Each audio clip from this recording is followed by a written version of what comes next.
Assalamualaikum warahmatullahi wabarakatuh. Pertama-tama marilah kita memanjatkan puji syukur kehadirat Allah Subhanahu wa taala yang telah mana memberi kesehatan sehingga kita bisa melaksanakan kuliah online pada hari ini dengan keadaan sehat walafiat. Tak lupa juga sholawat serta salam selalu kita curahkan kepada junjungan kita Nabi besar Muhammad SAW yang kita nantikan syafaatnya kelak di yaumul qiyamah. Ya, di sini saya moderator dari kelompok 3 yang akan menerangkan tentang baik dan buruk serta hak dan kewajiban. Ya, langsung saja untuk pemateri pertama, waktu dan tempat dipersilahkan. Assalamualaikum warahmatullahi wabarakatuh. Nama saya Nafira Indonesia, NIM E2018-2332. Di sini saya sebagai pemateri pertama yang akan menjelaskan mengenai pengertian baik dan buruk. Untuk yang pertama, pengertian baik. Secara bahasa, baik adalah terjemahan dari kata khair dalam bahasa Arab.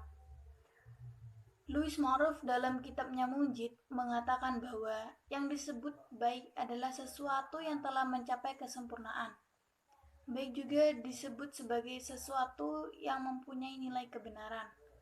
Baik atau kebaikan adalah segala sesuatu yang berhubungan dengan yang luhur, bermanfaat, menyenangkan, dan disukai manusia. Kemudian yang kedua mengenai pengertian buruk.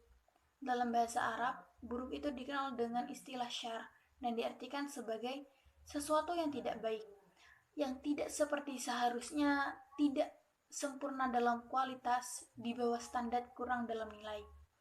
Dalam beberapa kamus ensiklopedia, dihimpun pengertian buruk sebagai berikut, seperti rusak, tidak baik, jahat, tidak menyenangkan, tidak elok, jelek, perbuatan yang tidak sopan, kurang ajar, kemudian perbuatan yang bertentangan dengan norma-norma agama, adat istiadat di masyarakat yang berlaku. Dari beberapa definisi tadi, pengertian baik dan buruk itu relatif bergantung kepada pandangan dan penilaian masing-masing individu. Dengan demikian, nilai baik atau buruk menurut pengertian tersebut bersifat subjektif karena bergantung kepada individu yang menilainya. Sekian penjelasan dari saya. Wassalamualaikum warahmatullahi wabarakatuh. Assalamualaikum warahmatullahi wabarakatuh. Perkenalkan, nama saya Muhammad Fauzi Ladim, NIM E2018-2328. Di sini saya akan melanjutkan presentasi dari pemateri pertama yang konsep baik dan buruk. Yang dimana konsep baik dalam Islam merupakan suatu acuan bagi manusia untuk menjalankan kehidupan sendiri. Fitrah manusia adalah berakhlak mulia atau berakhlakul karimah, yang dimana dikutip dari firman Allah dalam Al-Quran surat Ar-Rod ayat 29, yang artinya orang-orang yang beriman dan mengajarkan kebaikan, mereka mendapat kebahagiaan dan tempat kembali yang baik, dimana nilai-nilai kebajikan dan pelanggarannya sangat tergantung pada kebajikan masing-masing.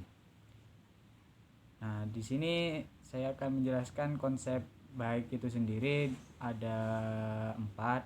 Yang poin pertama yaitu konsep kebajikan yang mutlak menurut Islam, yaitu mengarahkan akhlakul karimah perorangan atau masyarakat pada setiap keadaan, yaitu selalu berbuat baik dalam keadaan apapun. Yang kedua, konsep kebaikan yang menyeluruh menurut akhlak Islam yang menjamin kebaikan untuk seluruh umat manusia, bahkan seluruh alam ini.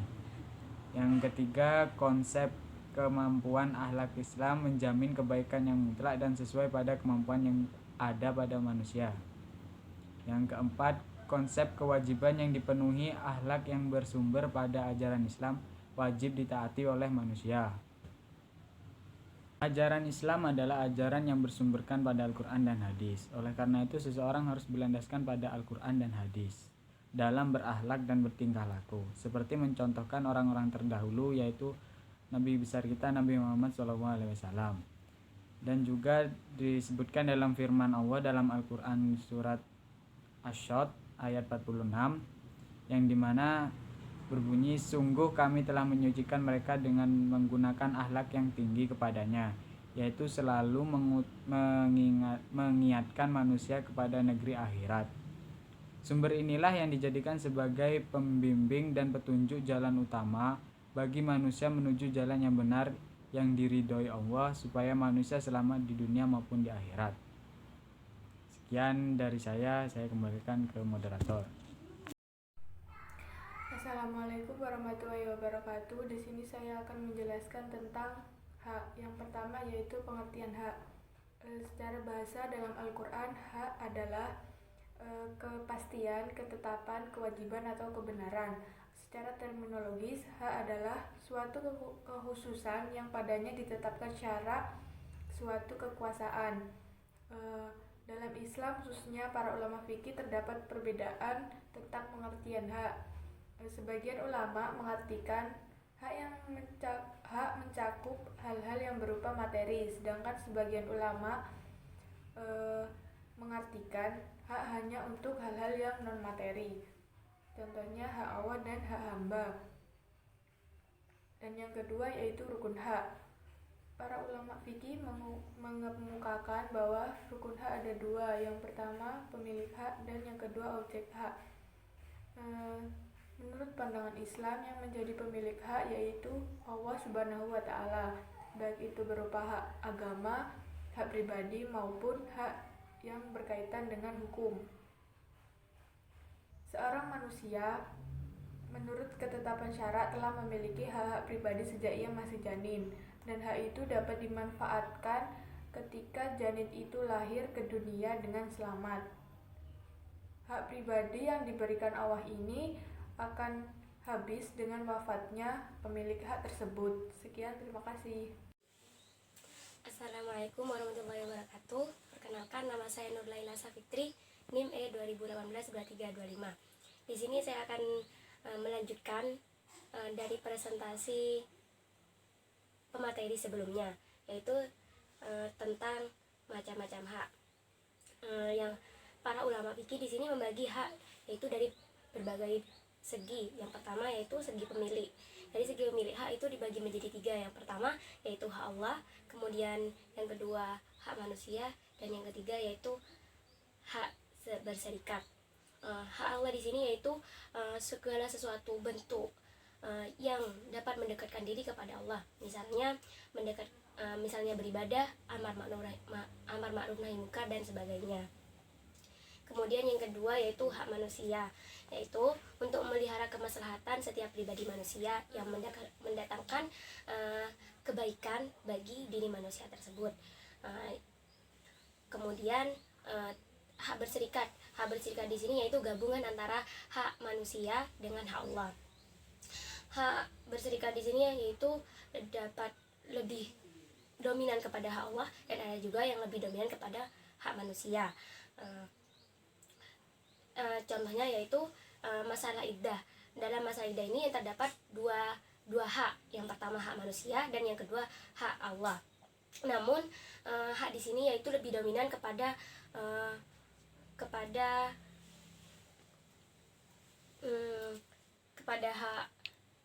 hak Allah, yaitu dimana seorang ayah yaitu memiliki kewajiban untuk memenuhi kebutuhan seorang anaknya.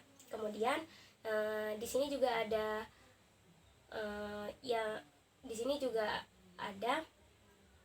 hak yang lebih dominan kepada hak manusia, yaitu contohnya masalah kisos. Di sini orang yang melakukan pembunuhan akan gugur untuk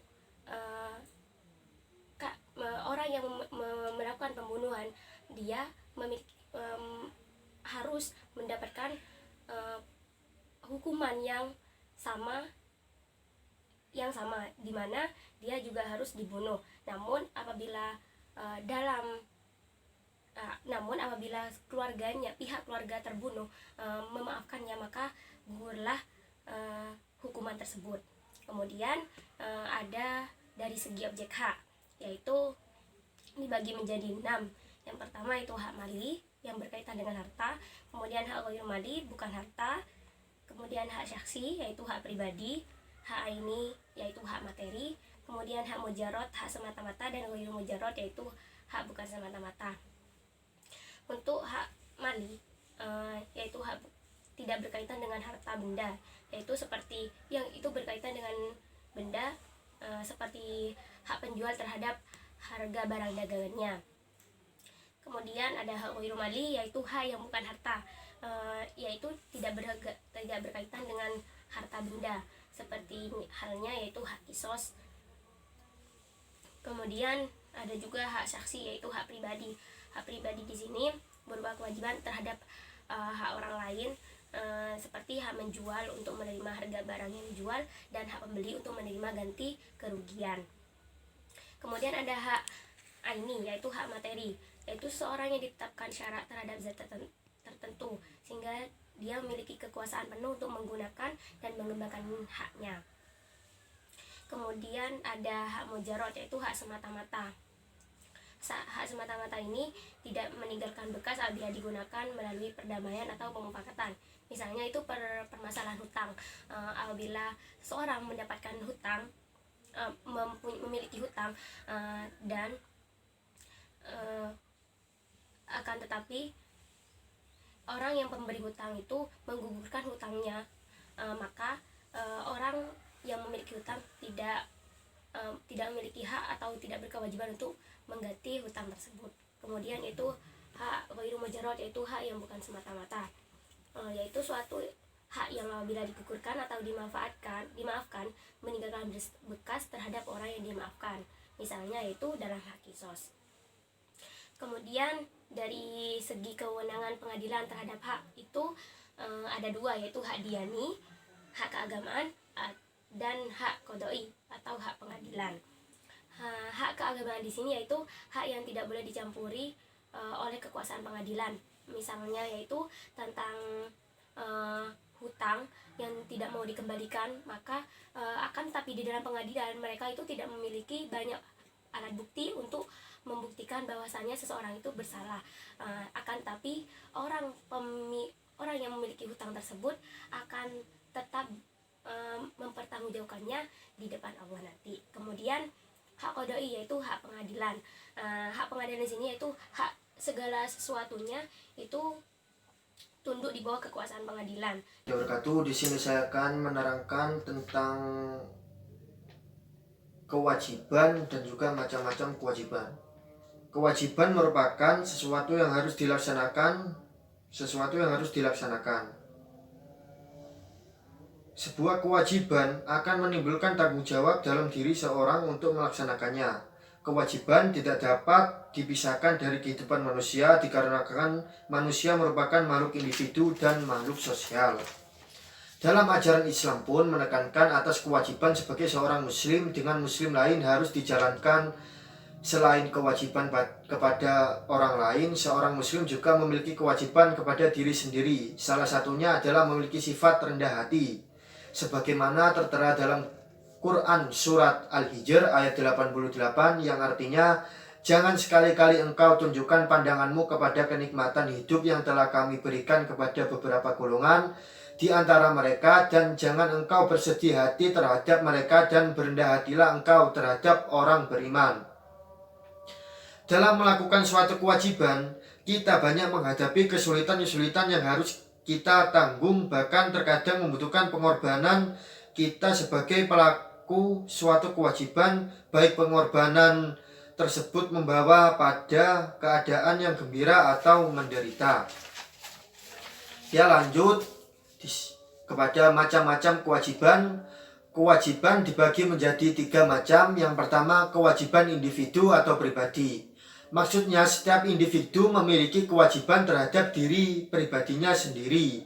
Ada 3 unsur yang dimiliki oleh setiap manusia, yaitu badan atau tubuh, akal, dan hati atau jiwa. Cara melaksanakan kewajiban kepada diri sendiri yakni yang pertama, merawat tubuh dengan menjaga kesehatan. Yang kedua, meningkatkan akal dengan menuntut ilmu pengetahuan yang bermanfaat. Dan yang ketiga, menyempurnakan jiwanya dengan akhlak yang baik.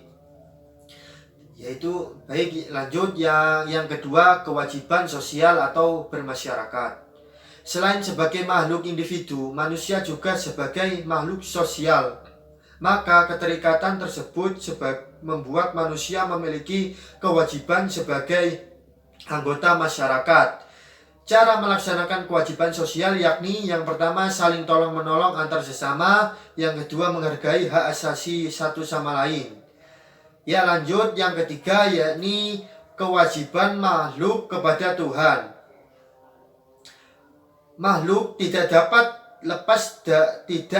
lepas dari penciptanya, yaitu Tuhan, karena Dia yang menciptakan dan memelihara alam termasuk manusia ini. Cara melaksanakan kewajiban kepada manusia kepada Tuhan yakni kewajiban untuk bertakwa kepadanya dengan sebenar-benarnya takwa.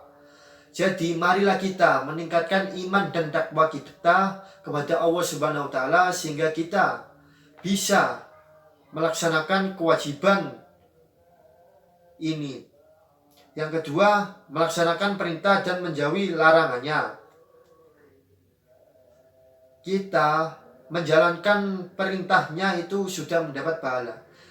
Dan kita jangan sekali-kali untuk melakukan apa yang dilarangnya. Lebih baik kita menjauhi apa yang dilarangnya. Ya, sekian. Yang ketiga, mencintainya. Yang keempat, menjunjung tinggi serta memperbanyak syukur kepadanya. Dan yang terakhir, beribadah kepadanya. Dalam kehidupan bermasyarakat, manusia tidaklah terlepas dari norma-norma dan hukum-hukum yang ada, sehingga secara sadar maupun tidak sadar mereka harus mentaati dan menjalankannya. Dalam menjalankan dan mematuhi aturan-aturan tersebut, berarti mereka telah menjalankan sesuatu yang telah menjadi kewajibannya. Setelah mereka menjalankan sesuatu yang telah menjadi kewajibannya, mereka memperoleh hak tersebut dari sebuah pihak yang telah memberikan suatu kewajiban. Kewajiban manusia itu adalah ikhtiar. Allah tidak menentukan kita untuk sukses, tapi Allah memerintahkan kita untuk usaha. Soal hasil itu urusan Allah.